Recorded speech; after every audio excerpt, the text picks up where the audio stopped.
కోసం ఏనాడైనా మీరు మాట్లాడే కనీస అర్హత లేదు.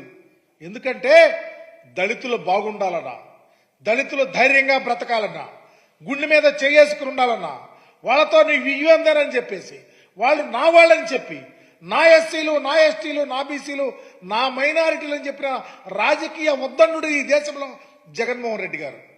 మీకులాగా దళితుల భూములు లాక్కుంటున్నారు ఎవ్వరు. నేను చెప్తా ఉన్నా, ఈ రాష్ట్రంలో దళితుల భూములు లాక్కుని తిని పందికొక్కులాగా బలిచింది తెలుగుదేశం పార్టీ తప్ప ఎవరు లేరు. ఏదో మీకు అయిపోయింది. ఇక తెలుగుదేశం పార్టీ కోసాలు కదిలిపోతున్నాయి. జగన్మోహన్ రెడ్డి గారు రేపు ప్రమాణ స్వీకారం విశాఖపట్నంలో చేస్తున్నాడని ఒక దుగ్ధతో, ఒక భయంతో ఈ వెర్రి రాతలు రాయిస్తా ఉన్నారు, ఈ వెర్రి వేషాలు వేయిస్తా ఉన్నారు.